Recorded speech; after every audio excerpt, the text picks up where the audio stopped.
Galerinha do nono ano, estamos de volta aqui. Vamos tentar dar continuidade ao nosso conteúdo, tá certo? Eu vou concluir hoje essa parte sobre os tipos, os gêneros teatrais, certo? Da Idade Média. Vamos falar um pouquinho sobre os mistérios. Os mistérios eles surgem naquela lógica dos autos, tá? Qual a diferença dos mistérios para os autos? Os mistérios, eles funcionavam, eles aconteciam em palcos muito grandes montados nas praças. Eles poderiam acontecer em palcos móveis ou em palcos fixos, espalhados pela cidade, e eles podiam durar dias para serem encerrados, tá certo? É interessante porque, diferente dos milagres, tá? Eles eram ensinados episódios da Bíblia, da vida dos santos, especificamente não tinha nenhuma elocubração, nada que eles elaborassem fora disso, que é diferente dos autos. Os autos tinham histórias que se passavam aleatórias com valores cristãos, mas fora necessariamente das questões religiosas bíblicas, tá? Os mistérios não, eles eram sempre falando sobre questões bíblicas. Então, eles aconteciam nesses cenários que eles eram considerados, chamados de mansões, tá? E aí eles ficavam espalhados pelas cidades, eram cenários elaboradíssimos. Aqui a gente tem uma ilustração no livro mostrando como é que funcionava. Esses cenários, eles chegavam a ter 3 metros de comprimento, certo? E tinha sempre um narrador que ia interligando esses cenários, interligando essas cenas, esses momentos, para que a história ela tivesse uma sequência lógica, tá? Não muito distante, os mistérios medievais, eles ainda têm adeptos aqui no Brasil e no mundo. Um dos exemplos é o Auto da Paixão de Cristo, certo? Ele se chama Auto, mas ele é um mistério, porque ele vai contar uma passagem bíblica, tá? Aqui, por exemplo, a gente tem um modelo tradicional no Brasil, que é na Nova Jerusalém. Ela é considerada o maior palco a céu aberto do mundo, o maior teatro a céu aberto do mundo, tá? Tem 9 palcos, 70 torres, lagos artificiais e uma muralha de 3.500 metros de extensão.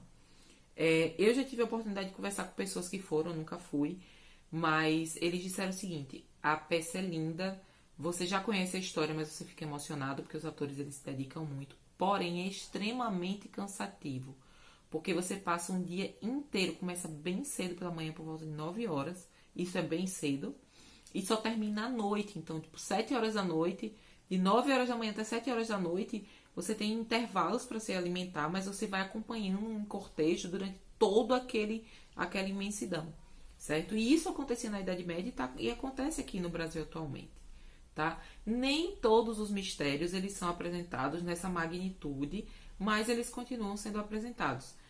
Semana Santa, às vezes tem encenação de mistérios, o nascimento de Cristo. Então, sempre esses tipos de peças religiosas, eles acontecem, mesmo que não seja no modelo padrão medieval, mas eles são semelhantes, tá? Então, esse valor, esse tipo de peça não deixou de existir, tá bom?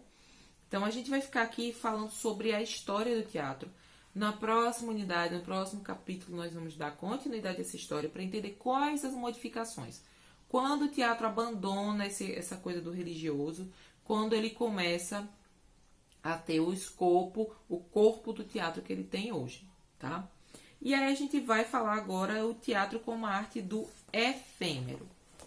A gente já estudou o que é efêmero, não necessariamente eu e vocês, mas vocês já estudaram o que é efêmero, certo? Significa algo passageiro, transitório, que logo acaba. Então, o teatro, ele é uma coisa passageira, é uma linguagem que envolve diversas manifestações, mas o teatro, a ação teatral em si, ela é passageira. Ela vai durar o tempo da apresentação teatral, o tempo da peça de teatro. Então, se eu tenho o início da peça, eu tenho o início da ação teatral, o final da peça, o final da ação teatral. Acabou, ele é efêmero.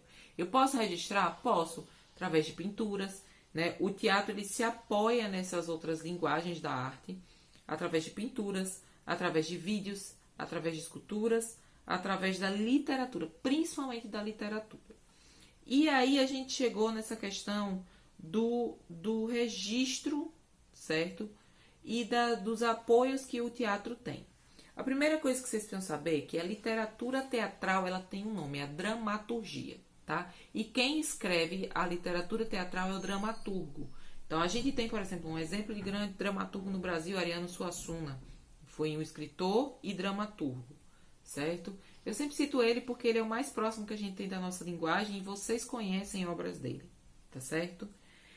Uma coisa que a gente precisa falar também é que esse momento da duração do teatro é chamado de fenômeno cênico. Como assim?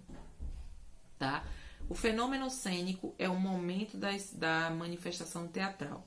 Como ele tem início, meio e fim, ele vai acabar mesmo com o registro, tá?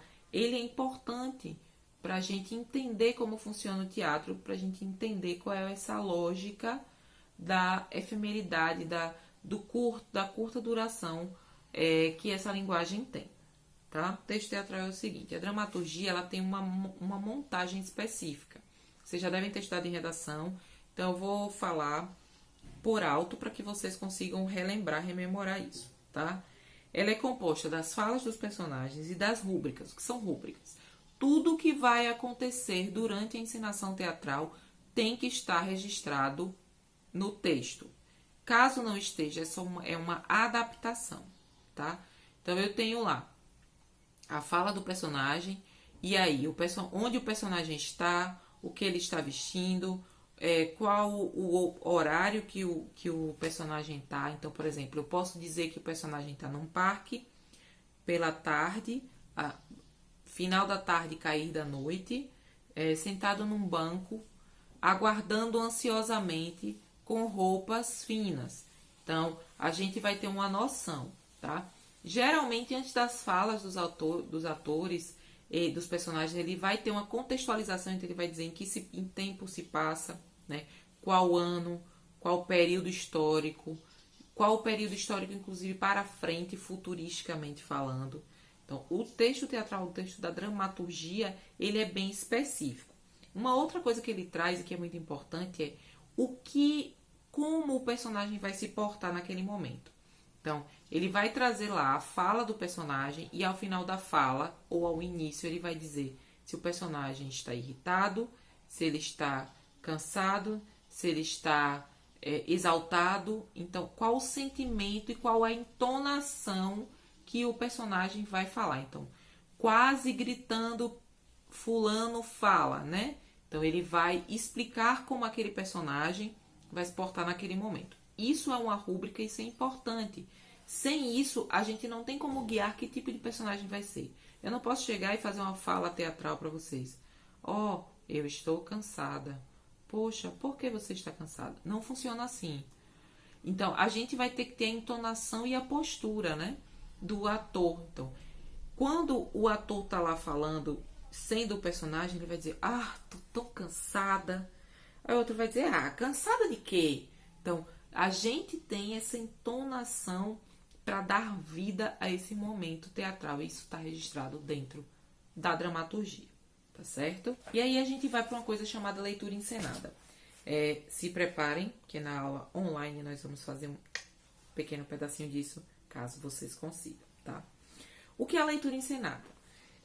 Antes de uma montagem teatral, efetivamente falando, os atores eles se reúnem para ler o texto coletivamente. Então, eles definem quem vão ser os personagens, como o personagem ele é, e aí eles vão construindo esse personagem coletivamente. Então, eles sentam, geralmente em círculo. É muito comum que eles se sentem ao redor de uma mesa ou em círculo, sentado no chão, para fazer a leitura desse texto, certo? Durante os ensaios, eles têm que fazer essa leitura porque eles vão se aprofundar nos seus personagens para construir melhor o personagem. Então, se eu sei que o meu personagem ele é um personagem muito complexo, eu preciso dessa leitura encenada. Eu faço uma leitura prévia, particular, e aí eu vou construindo junto com os outros atores que encenam comigo. Se a minha leitura, se o meu personagem, se a minha peça for um monólogo, eu vou fazer essa leitura encenada junto com o diretor, porque é ele quem vai dar o meu guia, quem vai guiar o meu personagem para um caminho mais viável, certo?